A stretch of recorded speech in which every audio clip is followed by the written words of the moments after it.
to Radio Friends on this Friday, May the 1st. It's good to have you with us. We've got Lindsay Lopez with us, Food Bank for Central and Northeast Missouri. Welcome, Lindsay. And you're here after a very successful Float Your Boat event last weekend, right? Yes. Last Saturday was just an absolutely wonderful day for us. Out at Bass Pro Lake, we have this wonderful partnership with the College of Agriculture, Food, and Natural Resources and held the 4th annual Float Your Boat event. So we had almost 70 boats that came out that day to compete. Some of them were just quite the spectacle. It was just an amazing event.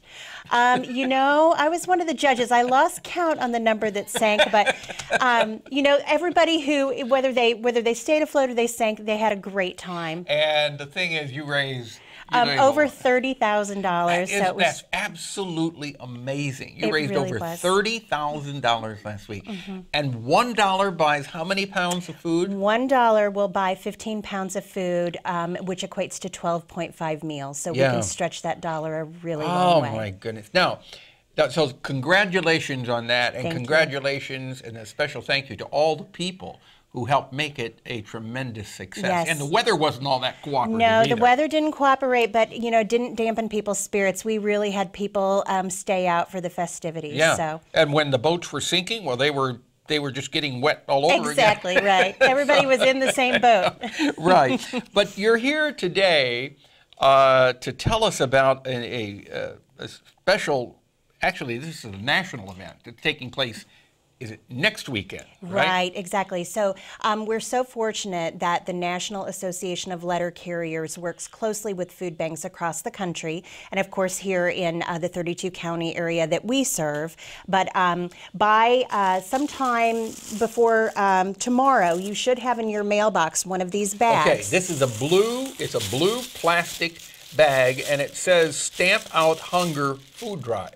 So it should be put in your mailbox by your letter carrier either by tomorrow. By Friday or Saturday. Saturday. Okay. So if you don't get it, just call your local post office. Make sure that they are participating in that food drive. Absolutely. We've been really busy the last few weeks trying to get these bags distributed to all of the mail carriers. Okay. Then on Saturday, May the 9th. Yes. Saturday, May 9th. That's the actual food drive, and this is the largest food drive that happens in the country, all on Saturday, May 9th. So this is happening everywhere. It's happening all over the country, so it's just an incredible effort, and takes a lot of people to make this happen.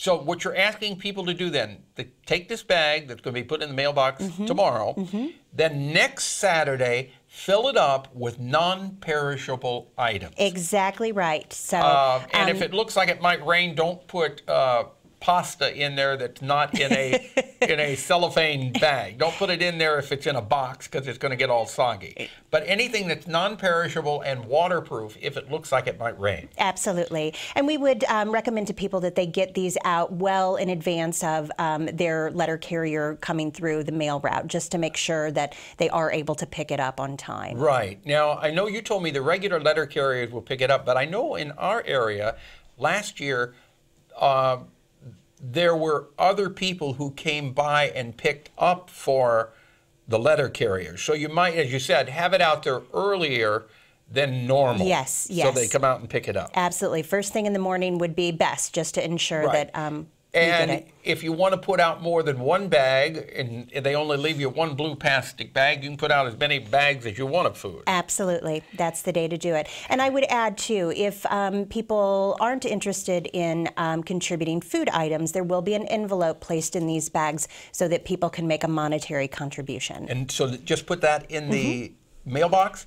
Put it in the mailbox or put it in the bag. And you don't have to put a stamp on it, right? Would be preferable, right, exactly. You don't have to, so that's one thing you can put in the mailbox, and the letter carriers will pick it up without a stamp on it. But it's at food bank envelope. Right. Stick it in the bag, though, is the best way to ensure that it gets back to us.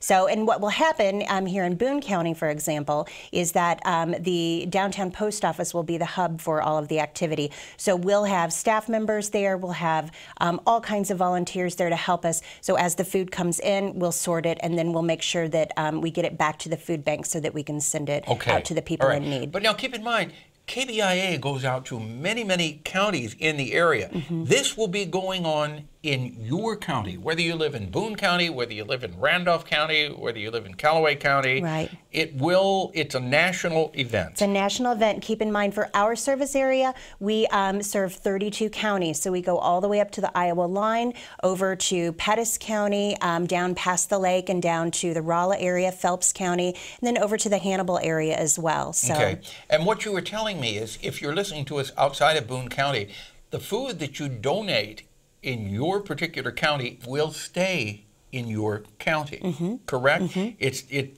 Even though you're serving all of the, how many counties? 32. 32. But the food that's donated in each county is going to stay for the citizens in that county. Absolutely right. How much do you think, how many pounds are you expecting? I'm not sure, but we are just grateful for every single pound that people are so willing to provide to us. And as I have shared with you in the past, we're serving 114,000 people on a monthly basis. So that need is out there, and that need is really great. 114,000 people. Right.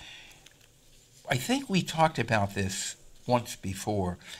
Is the term food insecurity, that's the correct term? Right. What's the percentage of people who fall into that category of food insecurity? I don't know what the exact percentage is. I can tell you a great way to monitor it for children comes with those who are eligible for free and reduced school lunch.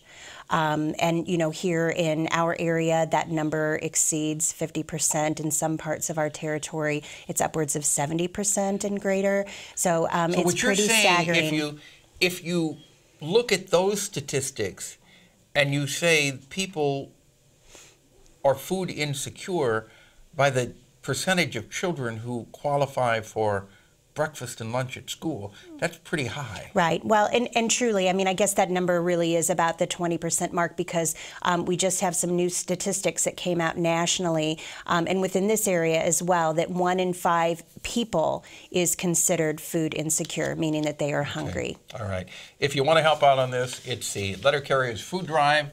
Look for the bag this coming Saturday. Put the food out next Saturday, or put a check and the food out next Saturday. And if you want more information, what's the phone number to call, Lindsay? 474-1020, and that's a 573 area code. Lindsay Lopez, Food Bank for Central and Northeast Missouri. Continued success with everything you're doing. Thanks so much, Paul. All right, we're out of time for today. Monday Recycling News.